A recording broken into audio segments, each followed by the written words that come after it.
it's Alex, and today I wanted to talk to you guys about why people like me specifically are kind of not so thrilled with the way car culture is going. You might want to call me a boomer, you might want to call me whatever you want to call me, I don't care. But you can't deny my logic when it comes to talking about modern car culture. Well, what's modern car culture? Let's talk about it, okay? Let's say you're a Fox body guy. Let's say you're a Camaro guy, Chevy guy, whatever. What would happen is people were brand loyal. People would have a Chevy truck, a Chevy Mustang, a Chevy Camaro, Corvette, whatever, and they stick to that brand. And they would never generally, go to the Ford side. They thought Ford was the dark side. They said, fuck that. Same thing with Ford guys. Ford guys would build something and then all of a sudden say, I'm never going to get a Camaro, won't catch me dead in a Camaro. So modern car culture is nothing like that. Now, I think modern car culture differs from old school car culture is because of the fact that you have to build older cars, whereas now you can bolt on 2 or 3 parts and then people say, well, I bolted on the right parts according to the internet, so that means that it's up to my tuner to make my car fast, and if my car is not fast, it's my tuner's fault. Back in the day, it was your fault. If your car isn't fast, it's because you didn't do a good enough job. It's because you didn't build it properly, you didn't tune the carburetor properly, or an old style A9L Fox body computer or whatever Chevy had.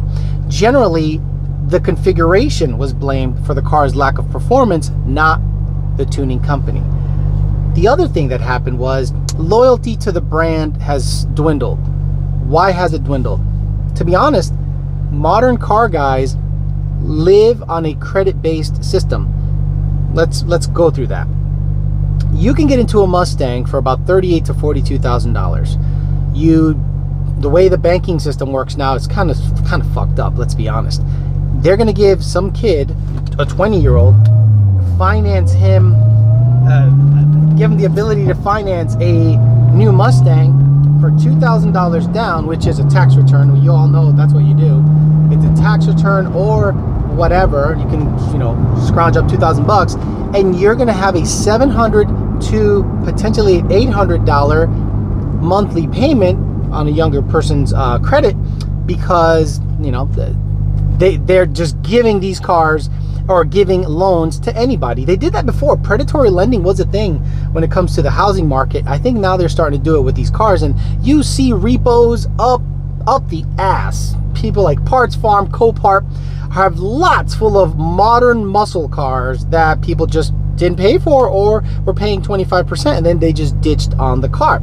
So what would happen? Let's say you buy a Mustang and you do the NA thing for a while, and then you can affirm a Cobra Jet, you can affirm a throttle body in a cold air and make monthly payments on that. Well, you're not factoring that in. You're factoring in the monthly payment. So now let's say you have a $700 to $800 Mustang payment, and then you have a $100 to $200 affirm payment for the parts that you bought to make that car fast, and let's say you also financed the tuning.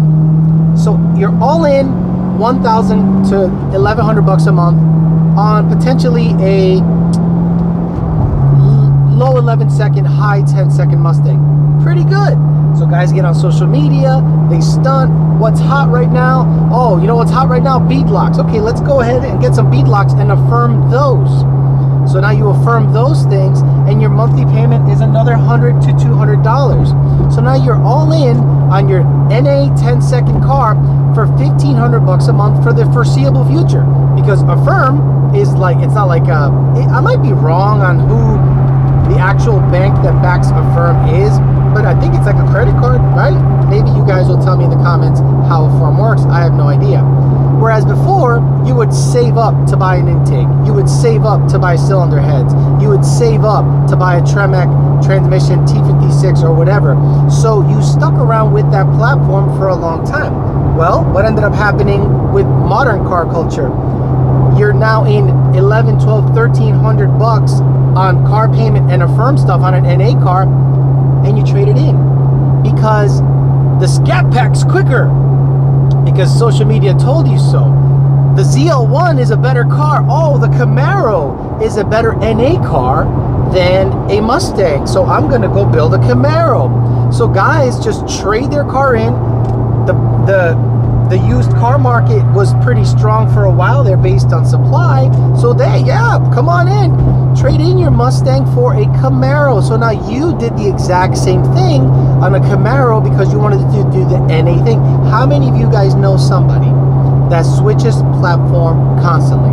They go from a Mustang to a Camaro to a Dodge. Then I'm sure someone's gonna grab a Z or a Supra. They just switch platforms because that's what's hot right now and that's what they want to build. Not digging on Valley 10 speed, but he did switch to a Supra. So it makes me go, I would never consider a Supra or getting rid of my Mustang for a completely different platform. Yes, I bought a Corvette, but I did not get rid of anything to get the Corvette. I want to supplement my fleet and get familiar on this platform. But a lot of guys out there do that social media thing where they go, okay, I'm gonna buy the Mustang for $2,000 down, $700 a month, 12% interest. Then I'm gonna affirm a Cobra Jet, a Cold Air, the tuning, the device, and I'm gonna be all in $1,500 a month. No big deal if you can afford that. And then once you want to try to step up to the next level, which is boost, that usually is the thing that makes the guys go, okay, my NA car has gone as far as it can go, and I don't want to affirm a $9,000 to $12,000 supercharger system or turbo system. Some do, but let's say they don't want to do that because they feel that's too much of a risk. They start going, that Camaro's pretty quick.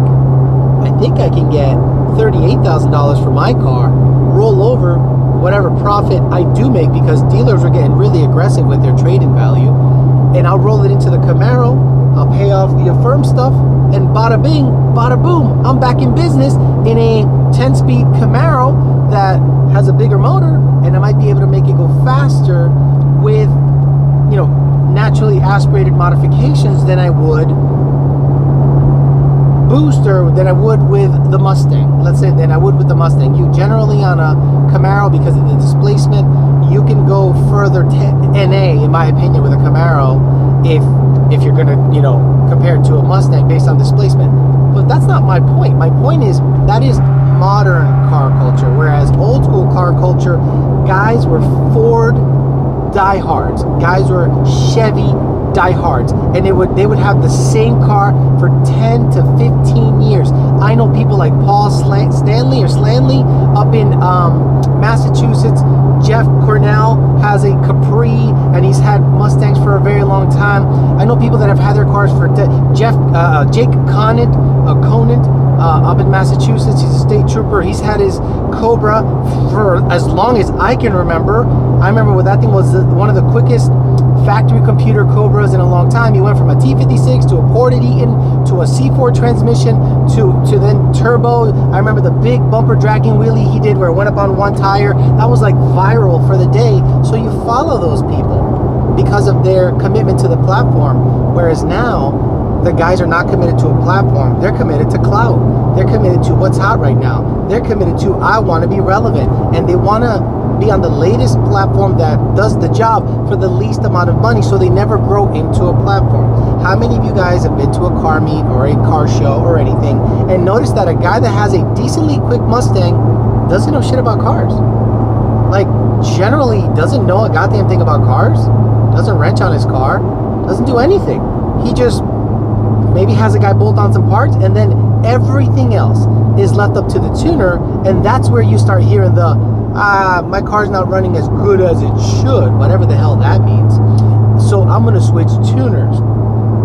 Okay, could it be the fact that your car is not built well or not sitting the same as other cars that you're comparing it against? Nope, definitely not that. It's definitely my tuner, and I'm just gonna switch tuners and go quicker, and that's fine if you want to do that. But what happens is, when you're frustrated, because I've known guys that have gone through 3 or 4, all of the 4 tuners, and they all have similar results, then they go, well, it must be the platform. The platform sucks. I'm gonna switch platforms. And they do. They go to Dodge, they go to Chevy, they go to anything else to make them go as quick as possible for the most little amount of sweat equity and down payment as possible. The reason young guys are not getting into Fox bodies or older vehicles is, one, you got to wrench on them a lot, okay? Two, cash. You can't affirm a Fox body. You can't affirm generally a built motor and cylinder heads for those things. And if you do, you're psycho. But Fox bodies have gone up in value so much that people that thought about getting into them are pretty much saying, no thank you. I would rather be all in on a low down payment on a modern vehicle than to build a Fox body that's going to require cash money out of my pocket and sweat equity. I just don't want to do that. I just want to go fast for the gram right now. And if that's a $2,000 down payment away and $1,500 in affirmed payments away from doing so, and it makes me feel better, that's what I'm going to do. And that's the difference with old school car guys and modern car guys, where old school car guys typically know how to wrench on their cars.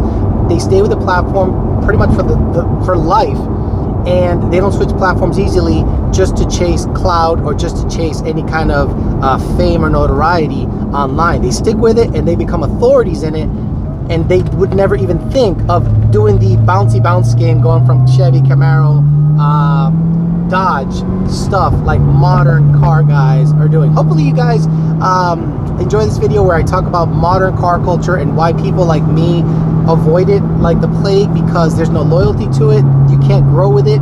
People go fast 1 year and then they disappear off the end. Like, how many times have you guys seen a guy that went really quick and then he just dropped off the face of the earth? I'm saying he was absolutely gone, and you never heard from him again because he got rid of his car, or he got beat so bad in a race that it made him sell it. I've seen that so many times. So I think that's the big difference, and buying the Fox body has kind of opened my eyes to that, because the amount of work I have to do with my hands, the amount of things I got to buy with cash money, used parts, this and this and that, is a huge difference than something like my 19 GT, where I have a car payment, I either get given or buy a blower. I have bought many parts for that car right out of my pocket, and they're not cheap, and a lot of people just do the credit game to be in the car community or car culture, whereas old school guys, it's sweat equity and cash money to stay in the game. Thanks for listening, guys.